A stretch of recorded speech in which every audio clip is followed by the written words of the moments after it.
Today on The Independent, Father Nate Wills, the Notre Dame team chaplain, joins the show to talk about his job with the Notre Dame and the football program. Plus, Pete and I preview the regular season finale at Stanford.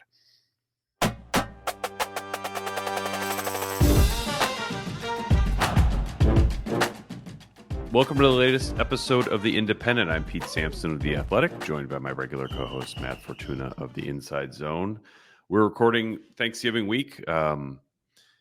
Notre Dame's regular season wraps up at Stanford on Saturday night on the Pac-12 network. Good luck finding it if you're not attending the game. I will be out there. Matt will be in Ann Arbor, I think.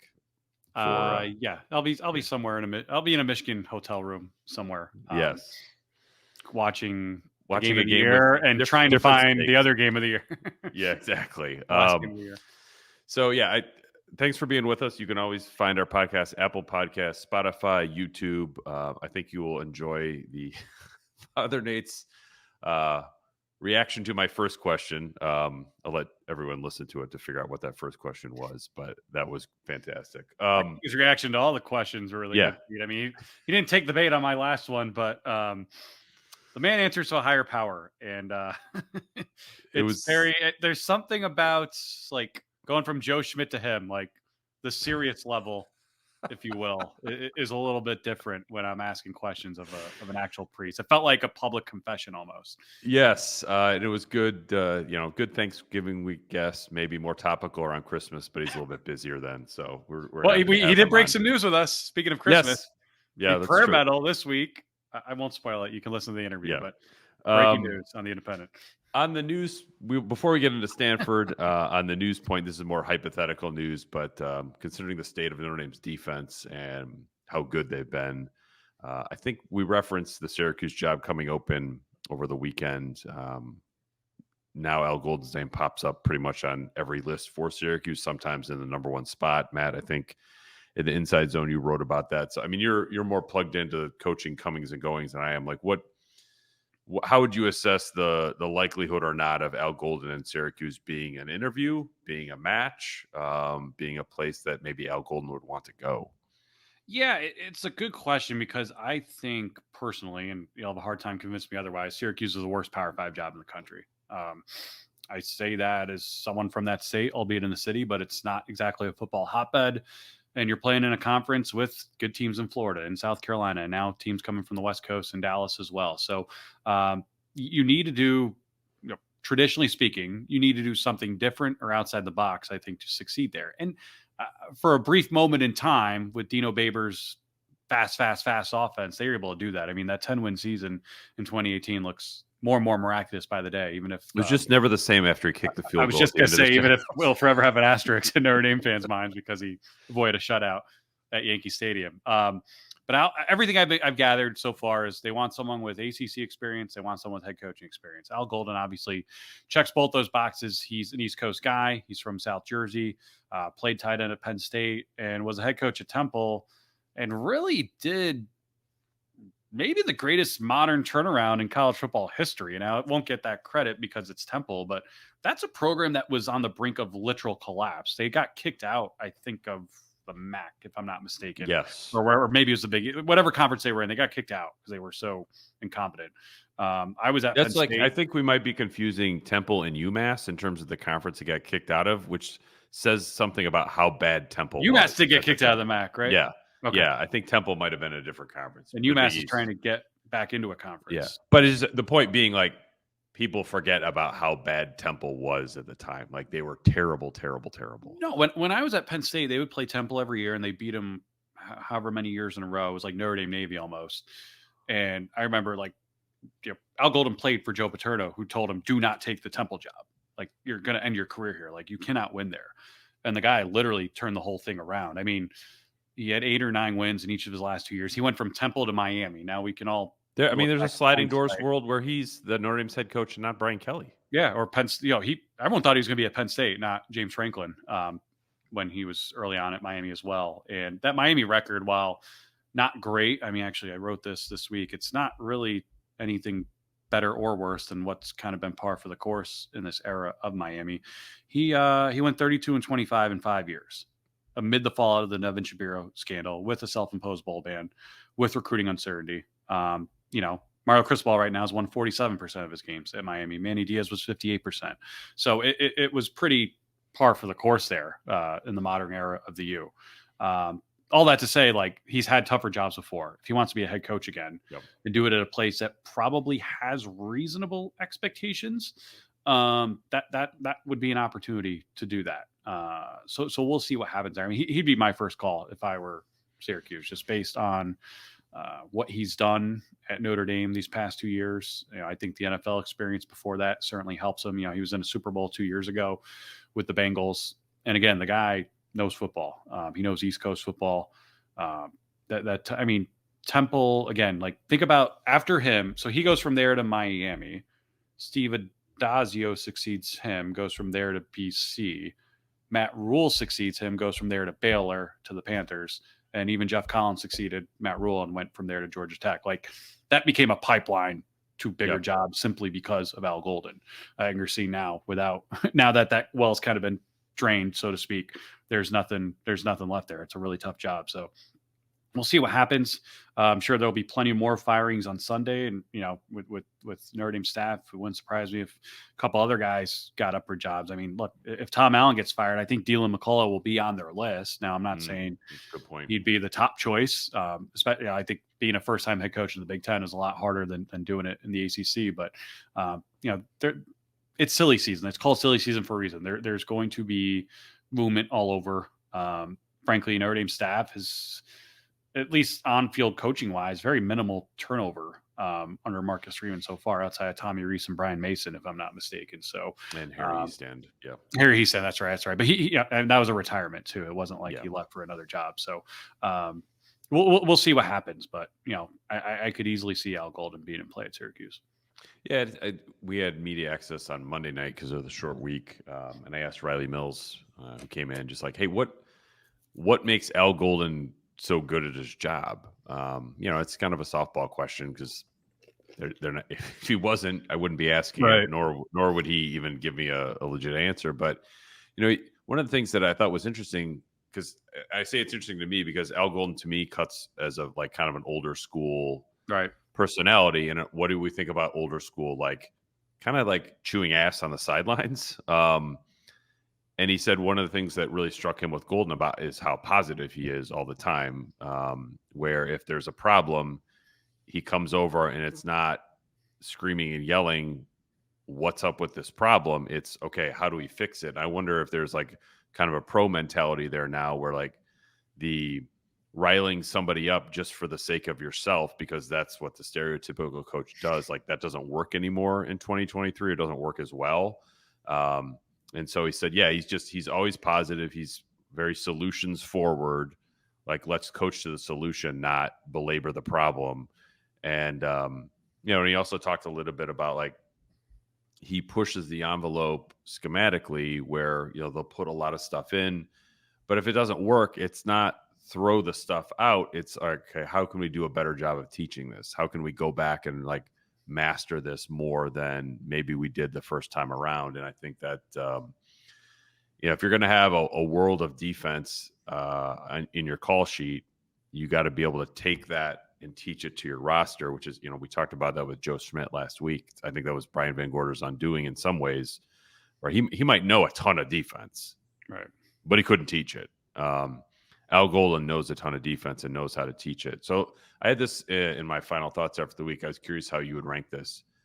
The last 6 Notre Dame defensive coordinators, how would you rank them in terms of ability as defensive coordinator? Diaco, Van Gorder, Elko, Lee, Freeman, Golden. Like, when you say like basically how good they were at their jobs, like, how good were they at their jobs? Not like who had the best head coaching prospects. How good were they as Notre Dame's defense coordinator? I'd probably put Clark 1. Not to say he's the best coach of the bunch, because if you look at what he's doing now versus what Elko's doing better, but it's hard to really judge. There's a larger body of work at Notre Dame for Clark Lee. He was there 3 years, and in 2 of those years, they made the college football playoff. That's pretty freaking good.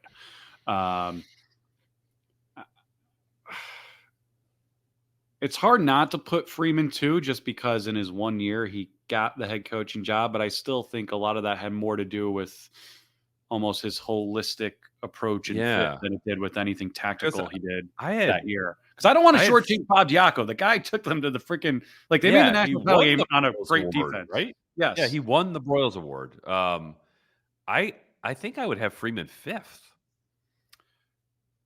Who's 6?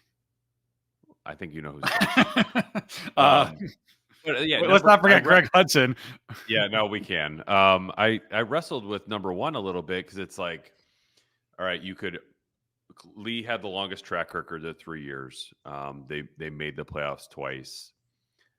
And I'm they went partial. 11-2 in the non-playoff year and Yeah, held I'm a Georgia little to bit partial 23 towards points. Like, Elko just because like of the mess he cleaned up and like sure. immediately. Well, like Do you give him and him Freeman are credit for both setting one. the table for the next 3 guys too? I don't know. I don't know if Like that should factor into it. Elko and Freeman both had 1 year within the Yeah, context of this conversation, and Elko yeah, had more to do. Like a there's lot more to do. a lot more to do. There's a Yeah. lower bar to clear for Marcus Freeman. So, like, I think you give Elko the edge based on that criteria. Okay, so I mean, I think I would, as we're talking this out, I'd probably go Clark Lee 1. I might go Al Golden 2, Elko 3, Diaco 4, Freeman 5, Van Gorder 6. But it's like Diaco, the 2012 defense was incredible. And he had a lot of But cleaning up to do too. I mean, think about how bad yeah, of a but defensive the other football 3 program this was. defenses were just good. 10 was good. 10 got really good. 10 carried them down the stretch. Yeah, at the end, 10 was very good. I would probably go Al 2, Clark 1, Golden 2, Diaco 3, Elko 4, Freeman 5, BVG 6. It's just incredible to me that like of the 6 past defense coordinators, not that we're like pushing Al Golden out the door, but like 5 will have gotten head coaching jobs. I guess UConn is not at the Power 5 level. Syracuse would be if Golden got that. 4 of them would have been Power 5 head coaching jobs, Right? which is wild. Notre Dame has been blessed and strategic with hiring a really good string of defensive coordinators here. Like when the season started, I'm not sure I would have anticipated talking about Al Golden in similar terms as those other guys, but man, 100%, he's just killed at this job. And I remember talking to somebody in the football office when they were going through the hiring process to get Al Golden, and I was like, I was like, Al Golden, like the Miami thing, and he's like, Pete, who's winning at Miami? And I was like, well, that's a good point. No one's winning at Miami. He had the toughest task of any of the recent Miami coaches when he got there. Got snubbed this week. Was not one of the 15 semifinalists of the Broyles Award. A little surprising. Surprise. I mean, I'm not sure I would have had him in the top 5. When it all comes to the end, but like, I was surprised that he wasn't one of the top 15. I was too, because rightly or wrongly, I think, and I did not vote this year, but a lot of us who do vote on these things tend to look at who's done the most with the least, right? Like Nick Saban doesn't win too many Coach of the Year awards because it's Alabama and they're good every year. Like Al Golden, I think, has done a lot with the material he's had to work with this year. So that was surprising. I would also say, 2 things. One, going back to, your reaction to Al Golden initially, which was mirrored mine. There's something to be said for having been there and done that and failed, right? Like that was my reaction when Illinois hired Brett Bielema. I was like, Brett Bielema, the guy who got fired at Arkansas. And it's like, well, he just spent a bunch of time with Bill Belichick. Like the guy knows football. He's from Illinois. He knows what he's doing. Al Golden knows football. That was always a conversation. I wanted to have that with Al Golden, never have had the chance to. And I don't know if he would even bring, I'm pretty sure he wouldn't want to have this conversation, but like, what did you learn at Miami? Like, how are you a better? Because we only talk about coaches who get better when they win. Like, what would you learn as a tight end coach on a terrible Detroit Lions team? You know what I mean? Like you got to learn a ton from losing. Otherwise, like, what's the point of losing? It's just a waste. But I would think that if Al Golden becomes a head coach again, what was most informative to him probably will be his time at Miami, maybe even more so than the NFL or Notre Dame. There's so many next big things, right? Some of them live up to the hype, some of them don't in coaching. I'm absolutely guilty of this. I'm sure others are. Like, once you get fired or fail, I kind of forget about you. Yeah. And I don't do that like intentionally. It's a subconscious thing. But like, Sonny Dykes got fired from Cal and took TCU to the freaking national title game last year. You know what I mean? Like, that's not supposed to happen. Now we forget he was ever at Cal. Exactly. Like, but like, you forget, like, again, Brett Bielema. I'm like, Brett Bielema, like, he hasn't coached in college in 5 years. Why would you hire him? Oh yeah, like, the guy's been there, done that, and he's a lot more mature now than he was when he first became a head coach. So yeah, I can easily see Al Golden being an attractive head coaching candidate to a lot of different people. And look, maybe he wants to go back to the NFL and be a DC. Maybe he loves it in Notre Dame and wants to come back and be the DC for year 3. I don't know. The other part of it too, the success rate has not been nearly the same on the defensive side of the ball. However, like, Notre Dame's OCs have all moved on to greener pastures too. Sometimes in ways we didn't. Like, Charlie Molnar, a detour to get there, but yeah. Charlie Molnar got the UMass. I was saying like Mike Denbrock, like when he left Notre Dame, you're not. It wasn't to go up; it was to go down. But like, he's come back up, and now he's one of the 10 or 15 semifinalists for the Broyles Award with Tommy Rees. Might have the Heisman winner this year. Yeah, but like, UMass and UConn, 2 peas in a pod. Like, Diaco got UConn, Molnar got UMass, Stanford got the Western Kentucky job, which was a really good job at the time, and still is, I think. But that was as an OC who did not call plays for a 4-8 team.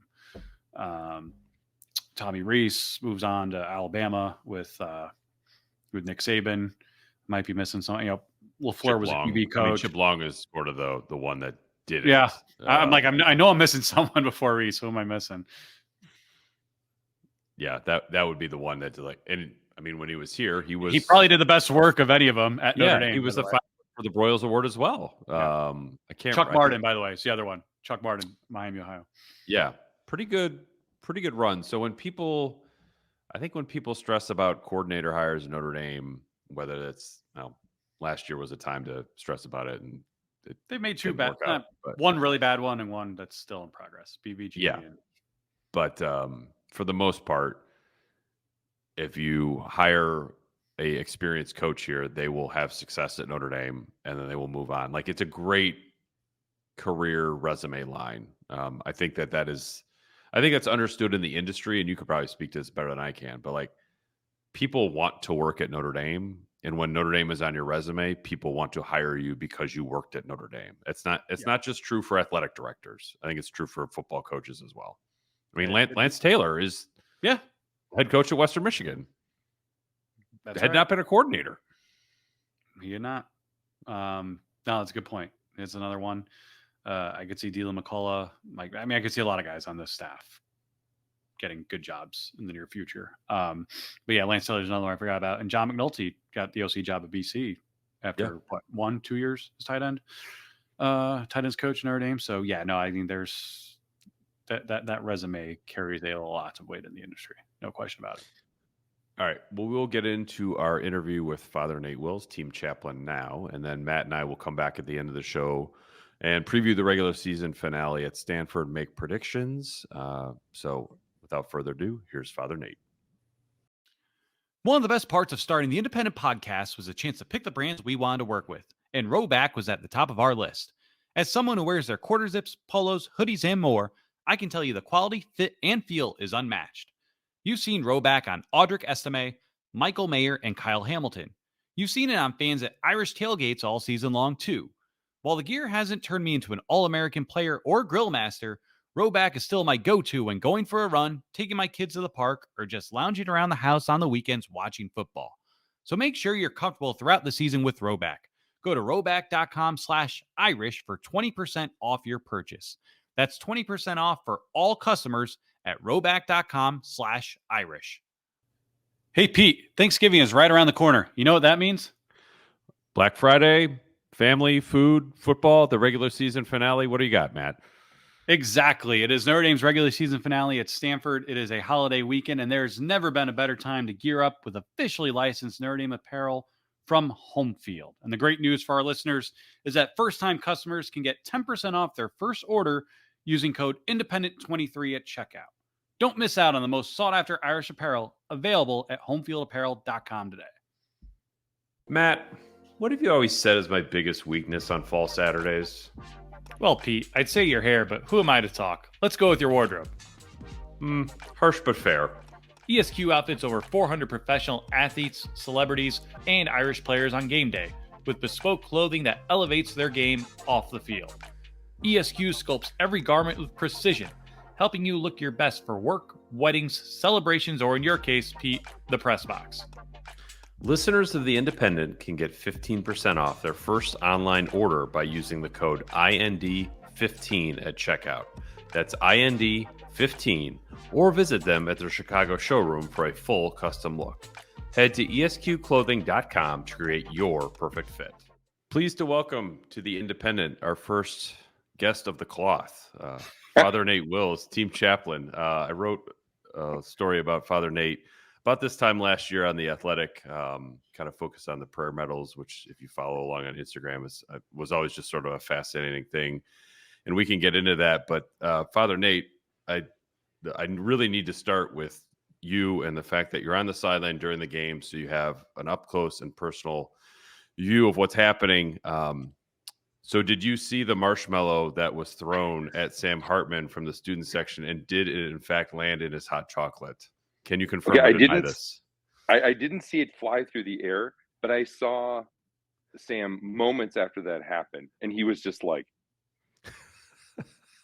and then he kept hitting all the guys around him. He's like, "Look, this is what happened."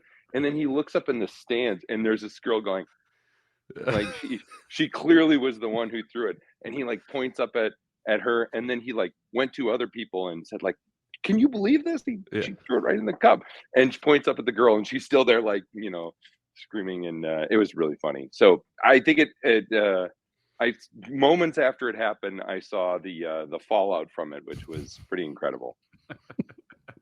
Father, thanks for joining us. Can you tell us a little bit about your path and how you got to this point with the Notre Dame football program? And can you elaborate a little bit on the medals of the game that you give out to a player as well?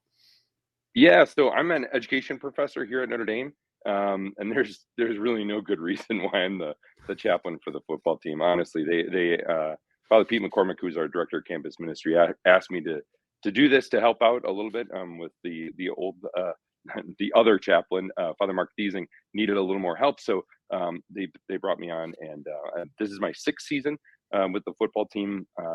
This is kind of my weekend gig because I'm, like I say, I'm an education professor, and I get to teach aspiring Catholic school principals in our Marianne Remick leadership program. So that's a lot of fun. And I inherited, like most things in football, I inherited this great tradition of giving out holy medals. It's funny when Pete and I talked about the holy medals last year for the great article he did in The Athletic. He was saying, how far back does this tradition go? And I'm like, I have no idea.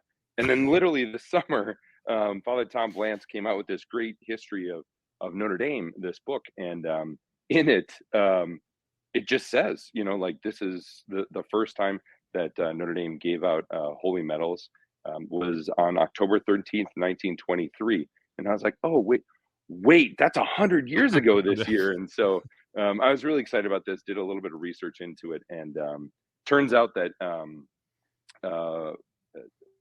Father O'Hara, who was this much beloved priest on campus, who then became a cardinal, gave out these holy medals, and it was a really significant thing.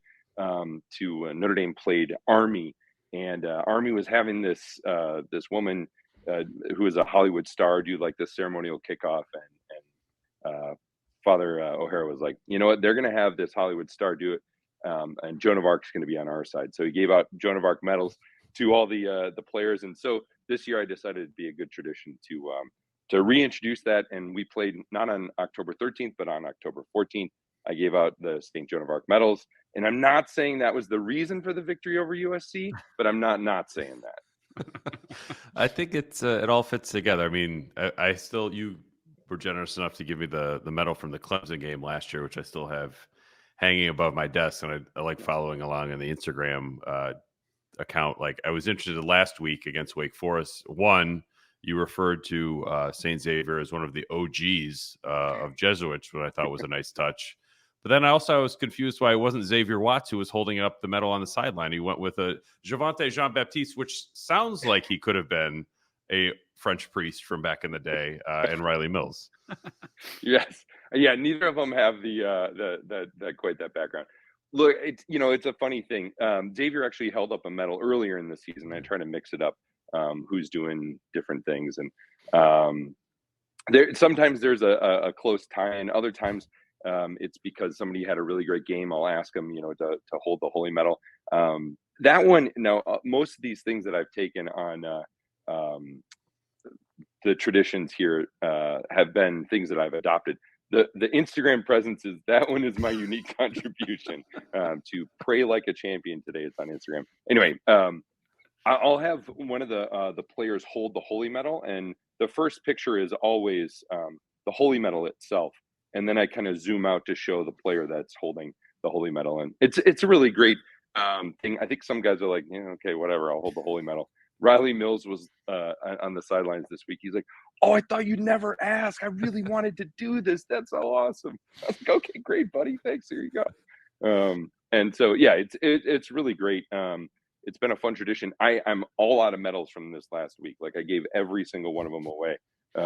So I think I got to start ordering more medals because people are excited about it, especially on senior day. People want a holy medal. It's a great reminder. I mean, a holy medals. I think we switch it to a different saint every week, and there's so much in the richness of the lives of the saints to look at, like paths to holiness and ways in which we can live out lives of goodness and holiness. And I always think the saints are a good reminder of that. Xavier High School graduate here, Jesuit school, educated. So, and everyone pronounced it right here. Everyone keeps saying Xavier. I want to correct them every time they address Xavier Watts in an interview. How far back do you go with Father Pete? How deep is that relationship? And I'll say it, why are you two the most popular priests on campus? Now that Father John is stepping aside, I mean, it's yeah, right. I know. Gosh, Father Pete and I have been friends since the seminary, so we're the same age, and we came in at similar times. He came in out of college. I actually went through our undergraduate seminary program, but we've been friends, for years and years and years, like 20 years. So it's been, a great guy. Look, the reason he's popular on campus is really simple. He is one of the most generous, loving, kind people who reflects the love of Christ that I've ever met. He just will give of himself like crazy.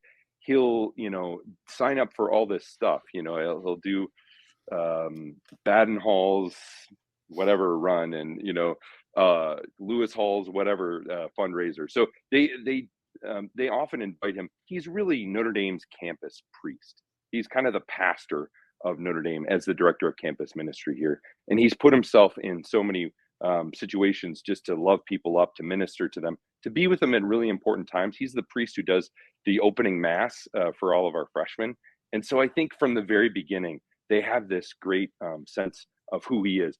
And the reason he's so popular is also very simple too. He's authentic. Like, he's just really what you see is what you get, and I think it's not hard to see the love of Christ reflected in him to others. So I'm only popular because I guess I lead the Our Father at Mass, and I don't think I'm that popular. Though I did have to say, hilariously, the USC game happened the day after Father John Jenkins announced that he was retiring after this year, and I got a text after that game from my mom. She was very concerned. She said, "Nate, are you okay? They kept showing this other priest all throughout the game." I said, the other priest. That's Father John Jenkins, the president of the university. I'm fine. It's good. It's good. It's good to know that your mom cares about you. I was interested sort of about, I mean, it's a bigger picture question, but just like the idea of, you got the Instagram account, game, like College Game Day. You popped in on that, like kind of like updating the priesthood with like social media and like sort of like being a little bit more out in front of it. And I even think about, you mentioned Father Pete, and Matt asked about that. Like when they show the call to mass on the video board, I think it is a really cool organic moment in the stadium where like people get fired up, and it doesn't say like please cheer for Father Pete. It's like people are excited about it. And it just I was in just sort of this idea of kind of getting the word out in a very 2023 way, like coming out of podcasts, for example. Why that's important. Yeah, I mean, this is the new evangelization, right? Like, I think it's beautiful that I think folks invite us to do things like this, to talk about being a priest, our Catholic faith, the saints, love of Christ, and all these things. I couldn't believe Game Day let me do that. They basically let me like evangelize for a minute straight. It was so kind, right? And we got a ton of really nice feedback from people who said, I was just watching Game Day, and all of a sudden there was a priest talking about our faith. And I think this has been the case from the very beginning of Notre Dame. Part of the popularity of Notre Dame is because people who were Catholic were, from in many cases in this country, looked down upon by other people, and they found a real hope in Notre Dame football when they started winning, and I think they took a lot of consolation in that. So I don't know. I think there's football and our faith have been tied together at Notre Dame since almost the beginning. But I do think that it's important to find ways to go out into the world. I mean, gosh, St. Paul did this in biblical times, right? When he went into the Areopagus, the Greek place of conversation and stuff. It's always important, I think, to not stay Jesus sent out his disciples into the world to not like go to the most comfortable places, but like go into the world. And this is where people are. I mean, people are, finding places online. It's tricky. And a place like Instagram that can have so many downsides. There's a lot of really clear data that like, women on Instagram have lower body images and things like that. I mean, this is like studies that Instagram has done.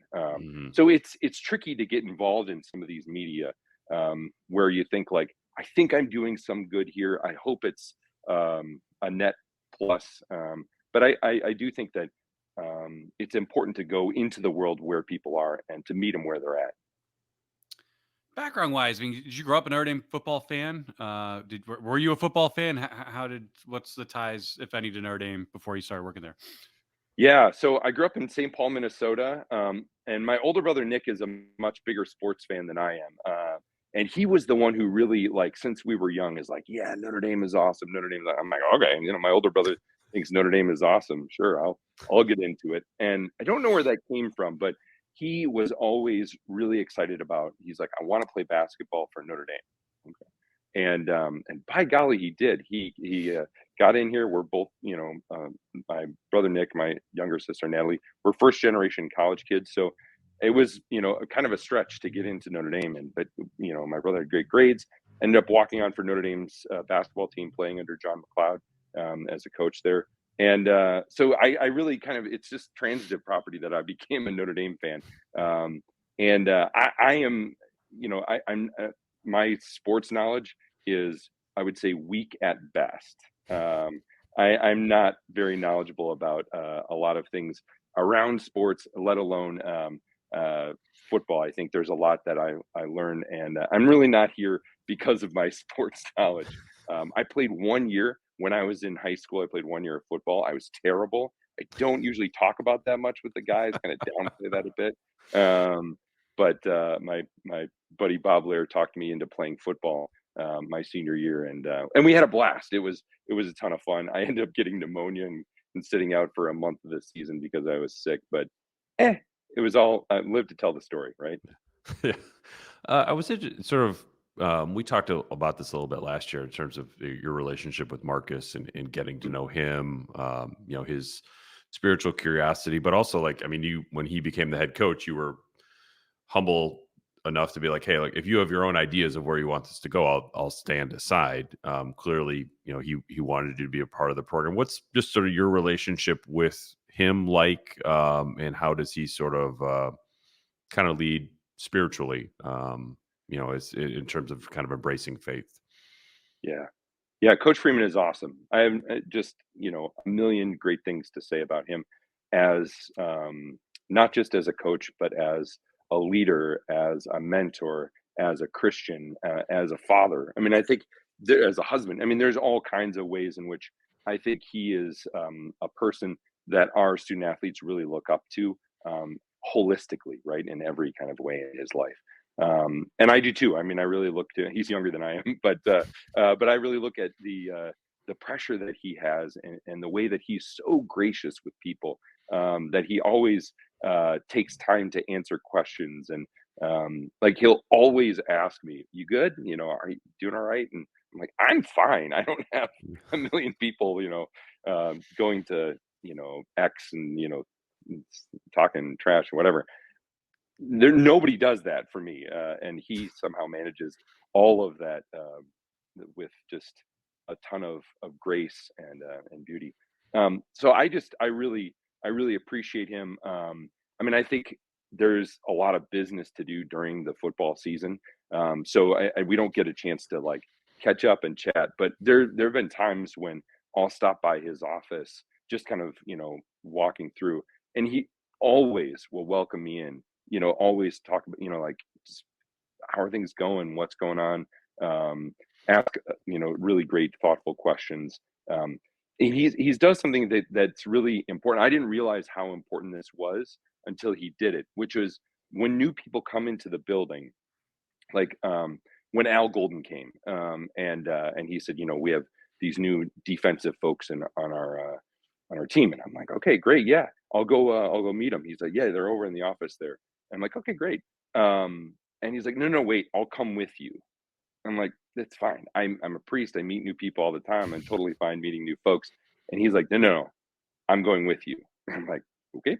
And so we went over and talked to these guys. He introduced me to them, and I realized that there's a bit of an authorization that happens there among, I think, people who especially are new to a place, and they really don't know, like, who do I trust? Who has my best interest in mind? And they're meeting a million people, right?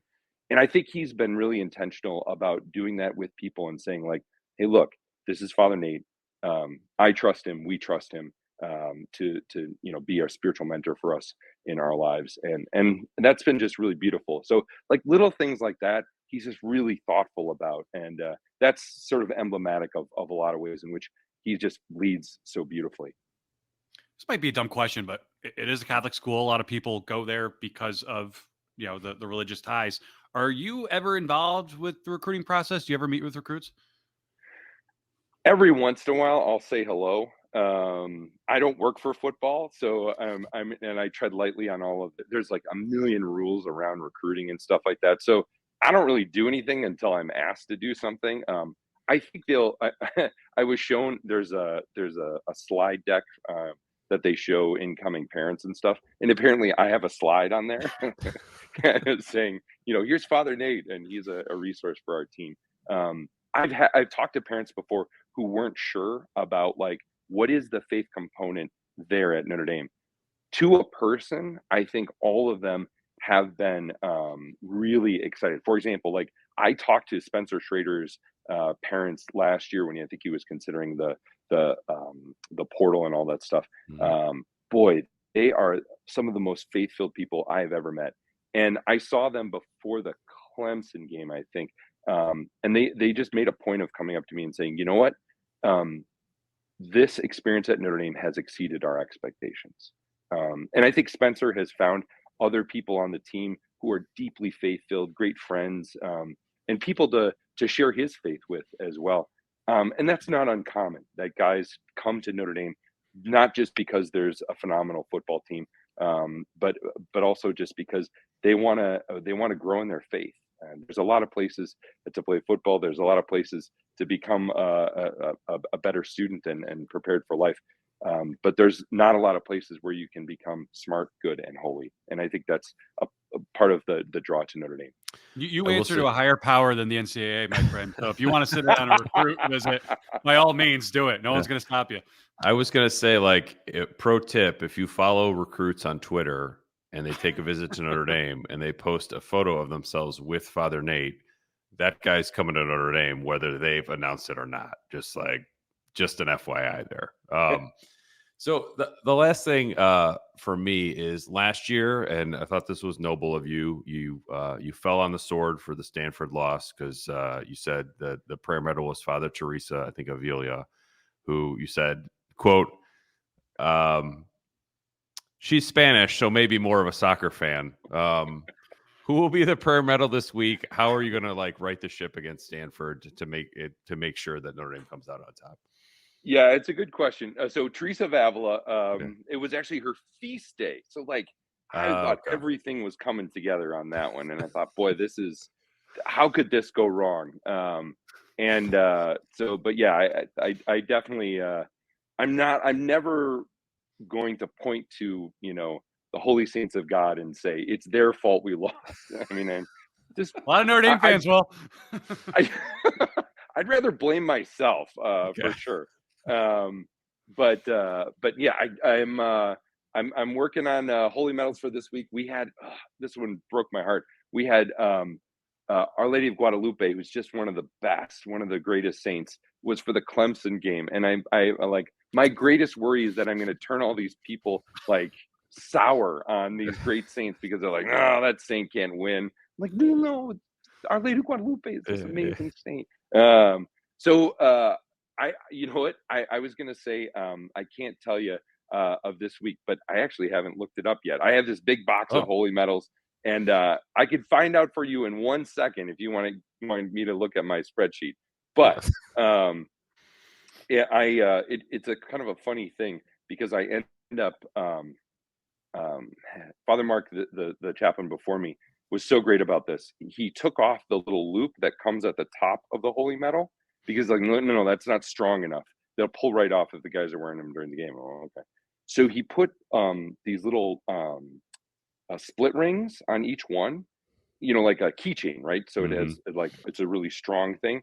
And so I end up doing this for every single medal that we have. So it's like a long process. There's a lot to it, but it's fine. Here it is. St. Nicholas will be our saint for this week. So a good one as we move closer to December. So I got to put my little split rings on. I haven't done it yet. It's already Tuesday, but I'll it probably takes me about an hour. And it's a really beautiful process. I'll usually pray for the guys as I'm doing it. Pray for that saint's intercession a little bit. And last week I was doing it in my room in Keogh Hall, and one of the students came in. I'm like, "Hey, Luke," and he's like, "Hey, can I help you?" I'm like, "Sure." So I have this dream that eventually students will come in and pray together and think of this saint, and but I haven't done it yet. So I have one, and I was told to ask this, and you could probably guess who told me to ask this. But one day last summer, you converted Coach Freeman, Ron Pallas, and Hunter Bivin. And my question for you is, who has been the best Catholic of those three since they converted? Look, I don't take credit for any of those guys. They've all had incredible people in their lives who have bit by bit really drawn them to the church, and sometimes over many years. I think Ron talked about kind of over decades. But yeah, I mean, I've had the privilege of walking with them in over several years in each of their faith journeys. I got to do Hunter's wedding as well, which is incredible. I don't know. I'm not about to say who's a better Catholic, but I think, to me, all of them are great examples and witnesses. I happened to see Tommy Kramer on the sidelines last week, and he was Hunter's confirmation sponsor, and that's like such a special thing to have that just great relationship. And I don't know. I think all of them. I've heard all of them are faithful mass goers. So that they're on their own journey, and I won't say who's the better Catholic. I love them all.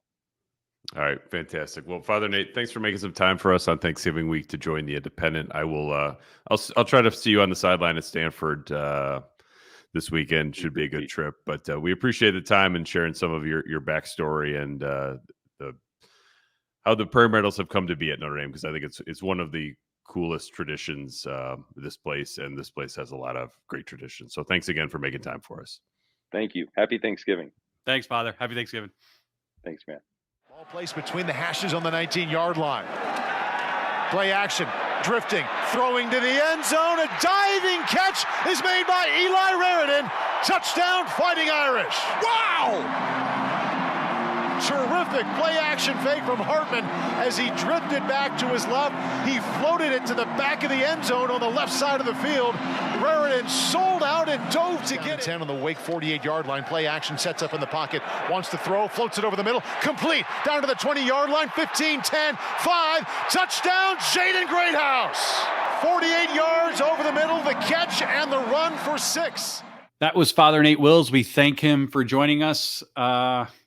I call that going out with a bang in the regular season finale, Pete. It was your call to get him on, and that was one of the more fun. Like, on paper, you wouldn't say, "Oh, the priest is going to be our most fun interview of the season," but that was like I putting myself in the shoes of an 18 to 20-year-old football player. Like, that's like the guy who I'd want to go to with my problems and for guidance, right? Like, there's this, and maybe it's, again, I'm a Catholic schoolboy at heart. Like, I'm not going to go see the priest unless I'm in trouble. This seems like very, very welcoming. Yeah, I think we reached our full potential with that interview at the end of the season. And I was glad that there was some confirmation of the marshmallow, because in my house, my wife has been all over me to find whoever this girl was who threw the marshmallow to see if that story actually exists. She had to have like Instagrammed about it or something. Yeah, right? I haven't been able to figure out who it is, but yeah, if you're a listener to the show and you know who this girl is, my DMs are open. Please drop Pete me a Sampson note. Asking college girls to slide into his DMs on the Independent. Let's do it. Yeah, that was also made clear to my wife. That's like, this, it's okay for you to advertise in this realm only. About spiking drinks in college. Yeah, exactly. But yeah, it was fun. Like, I do think it's, and I asked about this in the interview, just like the fact that Notre Dame, whether Father Pete or Father Nate are a little bit more like media forward with stuff helps. I think it just sort of helps the overall like accessibility, and like Notre Dame doesn't have to like apologize or like take a back seat to like what it is and what it's about. And I think they are great ambassadors for the school and the football program in a way that just makes everything feel kind of accessible. Yeah, you mentioned it in the interview, but like every time I'm there, like I don't think anything on the scoreboard gets a bigger ovation than that video with Father Pete. And it's almost like an instant recognition for all 80,000 people there. You know what I mean? Like, It's the same way like Wisconsin gets excited for jump around at the end of every third quarter, or Steelers like renegade. Like at Notre Dame, it's like, oh, here comes the Father Pete video. Let's go crazy. And it's pretty weird to like think about it in that context, but they really do like look forward to that and go crazy every time it comes out. It's definitely fun. So this weekend, Notre Dame wraps up the regular season at Stanford on the Pac-12 network. It's not. I asked Riley Mills about this yesterday because it's like Marcus Freeman has talked a lot about like reaching your full potential, and I asked Mills, like, is this, if you win out, do you feel like you'll have reached your full potential, or do you feel like this is going to be a season that no matter how it ends at this point, you're going to look back and be like, we were so close? And he said, like, there is some truth to that. And he framed it interestingly, though, is like, you look at the USC game and be like, that's the team we can and should be all the time, which is, I think, probably a healthier way to view it. This weekend at Stanford, I do think they have a chance to sort of be that team again. We saw that against Wake Forest last weekend, 45-7. Wake Forest had no hope offensively other than running a few trick plays in the first half. At that point, the game was totally over. So I guess, how do you see Stanford playing out? It's, on the one hand, it's a team that Notre Dame should absolutely bulldoze. On the other hand, they were a team they should have bulldozed last year and didn't. And Notre Dame has struggled on the road. So I think there's There is some intrigue for me, at least, about can Notre Dame take the show on the road, because they've really floundered at that all season. Trivia: how many FBS teams are 0 at home this year? Ooh. Well, I'm guessing Stanford is one of them. The only one. The only one. The only one. The only wow. Scary, right? Yeah. Wait, is it scary for Notre Dame or scary for Stanford? I think scary for Notre Dame, because that's just like, oh, wait, shoot, they're due. Yeah. I think we all think Notre Dame should go in there, should take care of business, should build off what was a fairly complete performance last week against Wake Forest. Wake Forest is a lot better than the Stanford team. And again, home road, the splits have been what they are this year, just 2-2 in true road venues this year. But the line on this is 26. Notre Dame should cover it. I'm not saying they will, but even, so they played there in 21, they blew them out. Obviously, Kelly left after 19. Remember, they struggled for about a half, and then they just completely strangled them. Ugly.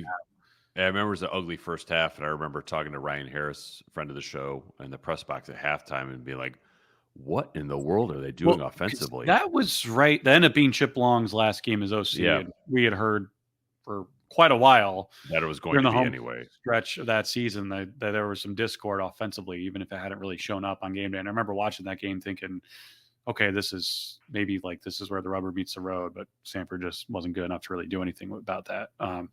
Nor do I think they're good enough to do anything here. I mean, if you look at their wins this year, I mean, Colorado was incredible, but Colorado also is maybe the worst defensive team in the country. They won on the road at Hawaii, and that's it. Just 2 wins in Troy Taylor's first season there. And I think he's a really good coach. I think he's building that program in the right direction, but I don't think they're anywhere close to being able to hang with a team like Notre Dame. Ashton Daniels is a dual threat quarterback. He doesn't really scare me. Elikayo Manor does, but they got to get him the ball. And I just think with the way Notre Dame's defense has performed, defense travels, again, even in those poor performances on the road this year, Clemson, Louisville, it wasn't the defense's fault, right? So I think if you go into this with a business-like attitude, you protect the football, run Audric Estime, go for whatever records are left for him to get. I don't see this one being particularly close. I've been wrong before, but I just these are 2 teams on completely different playing fields right now, and it shouldn't even be a discussion about. The discussion should be, will Notre Dame win by 26 or more? I could see Notre Dame's offense sputtering a little bit, just because they have sputtered on the road all year. However, but even then, sputtering like 3 and outs or pick sixes, right? Like there are degrees. Yeah, that's the thing. It's like Notre Dame's offense might only manage 3 touchdowns and 2 field goals, but Notre Dame's defense is not going to give up 10 points or more. And it wouldn't surprise me if they scored. It's like Stanford ranks in triple digits in yards per play and scoring offense. How in the world they're basically like Pittsburgh and Wake Forest. How in the world are they going to score against Notre Dame's defense? I just don't see it. Unless Notre Dame gives them the ball, which look at Clemson. I didn't think Clemson was good enough to score on Notre Dame's defense, which they did really on 2 drives, but that's it. The rest of it was the Tyree muff. Notre Dame sort of got there was a pick 6. Obviously, Notre Dame almost had a pick 6 as well. This is not like Stanford is not close to Clemson, which is not good on offense. They're much, much worse. So I just have a hard time understanding how Stanford scores 10 points. The other part of it too, it's a road game, but it's not going to be a road environment. Louisville under the lights, ABC.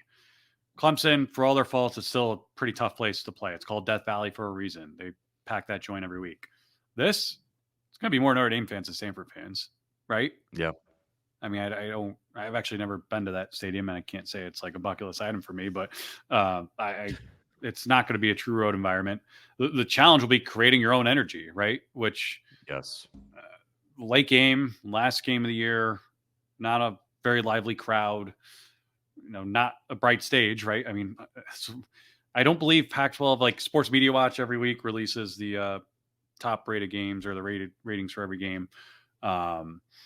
They've never had a Pac-12 network game on there because I don't think that data is available, nor will it likely be for the last game they ever broadcast. But I will go out on a limb here and say it'll be the lowest rated Notre Dame football game since those who track these things began tracking these things. So all of which is to say is like BYOJ, bring your own juice. Like this is, go out there, don't take it for granted. For a lot of those guys, it's not that they're going to have a whole lot of bowl opt-outs, but it's still going to be their last time as this program, at least with this coaching staff, probably all together. Leave no doubt, run the football effectively, play dominant defense like you have for most of the season, and don't give these guys any faint belief that they can even mount to come back. Because look, again, say what you want about Colorado, any team that could be down, whatever it was, 29-0, I think, at halftime on the road and come back is a tough football team. I'm not saying they're a good team, but they believe in each other and they're not going to tap out. And you need to do everything you can to combat that in a game that you should win by a lot regardless. I think that it's worth, not that you need more evidence of why Notre Dame should win going away, but it's worth noting Stanford's big game was last weekend. Yeah. They played Cal at home. They sold it out and they lost 27-15 to a pretty bad Cal team. Did you see the Trees tweet?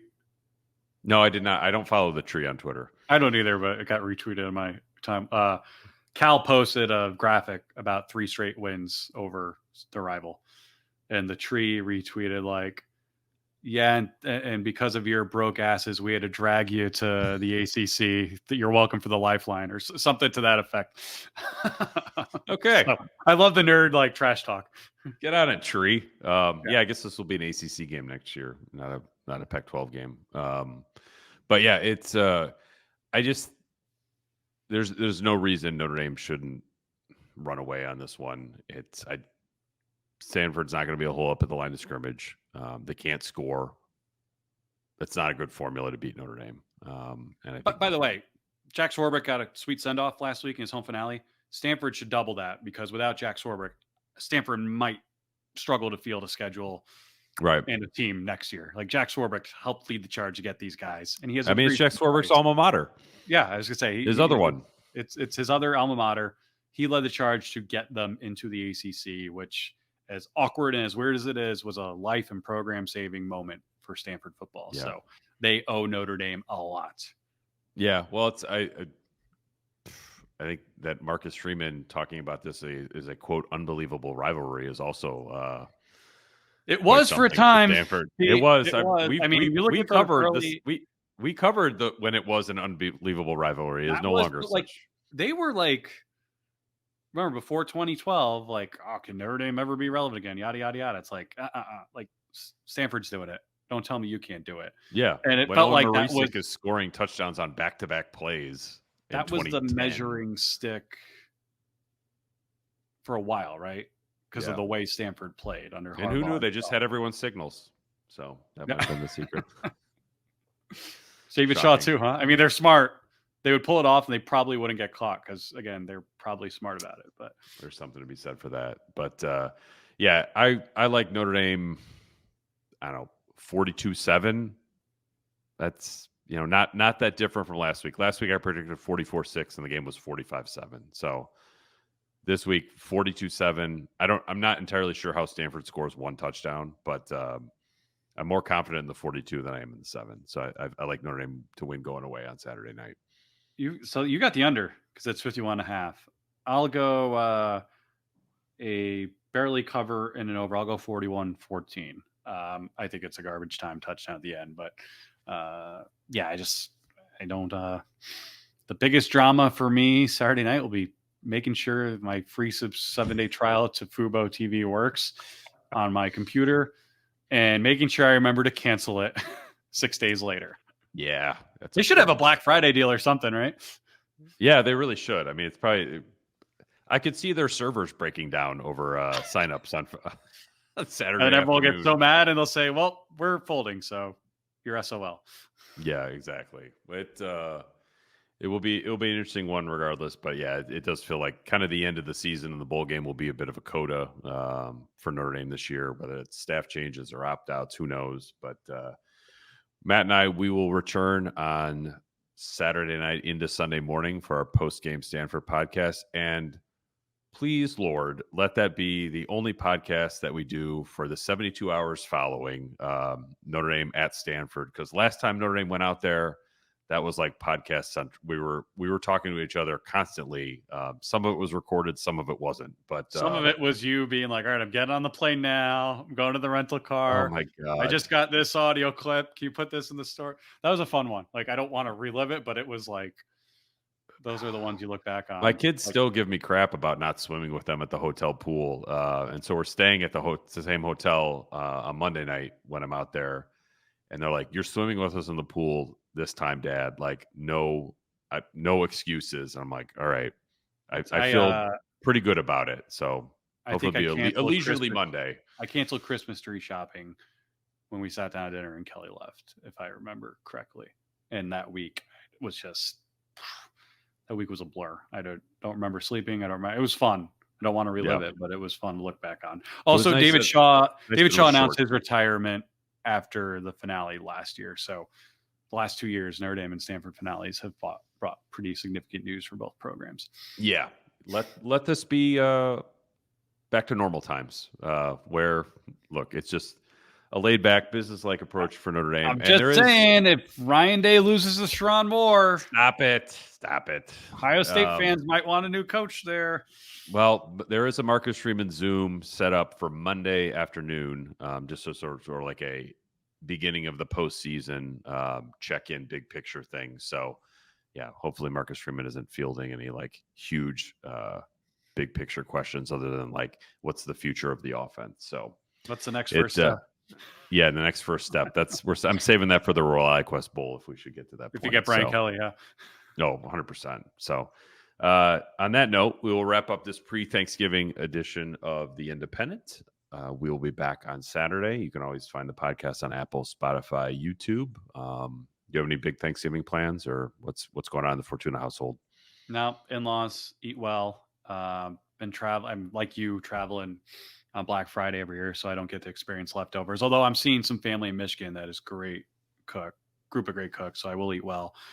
And then I'll go to Penn State, Michigan State Friday night just because it's in Detroit and I'll already be there. And then Ohio State, Michigan on Saturday, which candidly, I know it's the Notre Dame podcast, but it's probably the most excited game most excited I've been for a game in person, maybe since the BCS title game between That'll be a fun one. I will be tuning in at 9 a.m. from a hotel in Santa Cruz, California to watch that.